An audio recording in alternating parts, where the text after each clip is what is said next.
बोल श्री कृष्ण भगवान की जय। बोल मुरली वाले गिरधर गोपाल राधा कृष्ण भगवान की जय। बोलो मेरे विष्णु भगवान की जय। महादेवी महालक्ष्मी की जय। ओम श्री गणेशाय नमः। एकादशी व्रत विधि विधान। एकादशी को प्रातः काल पवित्रता के लिए स्नान करें, फिर संकल्प विधि के अनुसार कार्य करें। शास्त्रों के अनुसार दशमी की शाम से द्वादशी को दोपहर तक निराहार रहने और एकादशी की रात्रि को जागरण करने पर ही सभी एकादशियों के व्रत का पूरा फल मिलता है। व्रत रखने वाले स्त्री पुरुष को स्नान करने के बाद धूप दीप नैवेद्य से भगवान विष्णु जी की पूजा करके रात्रि को दीपदान करना चाहिए। यह सब कार्य क्रोध लोभ मोह का परित्याग करके सत्कर्म भाव से करें।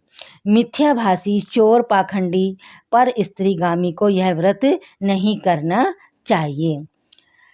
द्वादशी के दिन ब्राह्मण को पहले भोजन कराना चाहिए। यदि ऐसा करने में असमर्थ हो तो ब्राह्मण भोजन के निमित्त कच्चा सामान जैसे कि सीधा मंदिर में या सुपात्र ब्राह्मण को थाली में सजाकर देना चाहिए।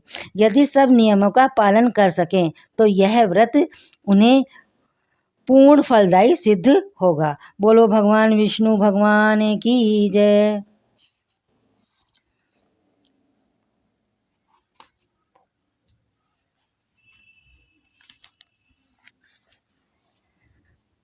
बोलो श्री कृष्ण भगवान की जय। श्रावण कृष्णा कामिका एकादशी। कुंती पुत्र धर्मराज युधिष्ठिर कहने लगे, हे भगवान, आषाढ़ शुक्ला देवशयनी एकादशी तथा चातुर्मास्यीय व्रत महात्म्य मैंने भली प्रकार से सुना। अब कृपा करके श्रावण कृष्णा एकादशी का क्या नाम है तो सो आप विस्तार पूर्वक कहिए। श्री कृष्ण भगवान कहने लगे कि हे युधिष्ठिर, इस एकादशी की कथा को एक समय ब्रह्मा जी ने नारद जी से कहा था, वही मैं तुमसे कहता हूँ। नारद जी ने ब्रह्मा जी से पूछा था, हे पितामह, श्रावण मास के कृष्ण पक्ष की एकादशी की कथा सुनने की मेरी इच्छा है। उसका क्या नाम है, क्या विधि है और उसका महात्म्य क्या है, सो आप कृपा करके मुझसे कहिए।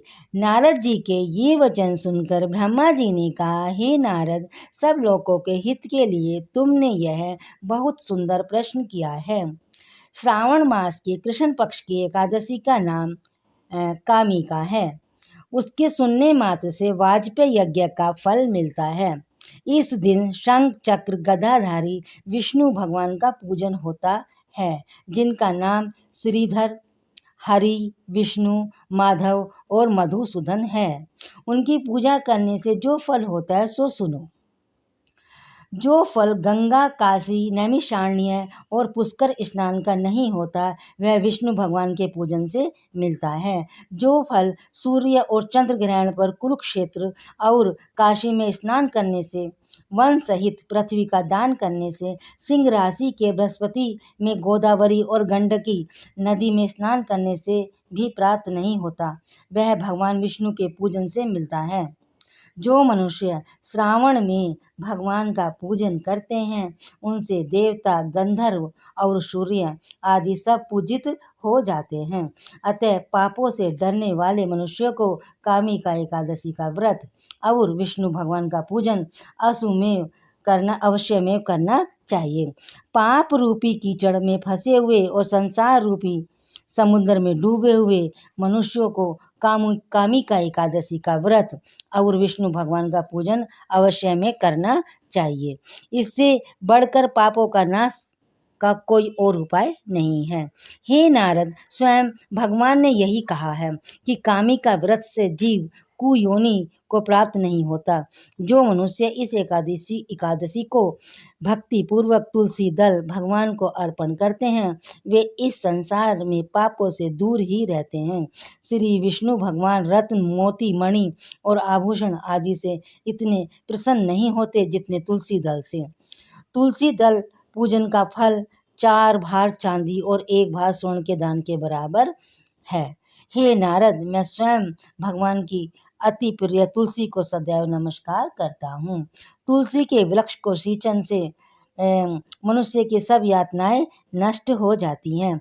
दर्शन मात्र से सब पाप नष्ट हो जाते हैं और स्पर्श से मनुष्य पवित्र हो जाता है। कामिका एकादशी की रात्रि को दीपदान तथा जागरण के फल का महात्म्य चित्रगुप्त भी नहीं कर सकते। जो इस एकादशी की रात्रि को भगवान के मंदिर में दीपक जलाते हैं, उनके पितर स्वर्गलोक में अमृत पान करते हैं और जो घी या तेल का दीपक जलाते हैं, वे 100 करोड़ दीपकों से प्रकाशित होकर सूर्यलोक को जाते हैं। ब्रह्मा जी कहते हैं कि हे नारद, ब्रह्म हत्या तथा भ्रूण हत्या आदि पापों को नष्ट करने वाली इस कामिका एकादशी का व्रत मनुष्य को यत्न के साथ करना चाहिए। कामिका एकादशी के व्रत के माध्यम को श्रद्धा से पढ़ने या सुनने वाला मनुष्य सब पापों से छूटकर विष्णु लोक को जाता है। बोलो श्री कृष्ण भगवान की जय। बोलो मेरे विष्णु भगवान की जय। बोलो मेरे महादेवी महालक्ष्मी माता की जय। हरि ओम नमो नारायण हरि नारायण हरि। इस प्रकार एकादशी महात्म्य का 17वां अध्याय समाप्त हुआ। फलाहार। इस दिन गौ के दूध का सागार लेना चाहिए। दूध या दूध के बने हुए पदार्थ, मिठाई तथा दही, आलू आदि ले सकते हैं। बोलो हर बोलो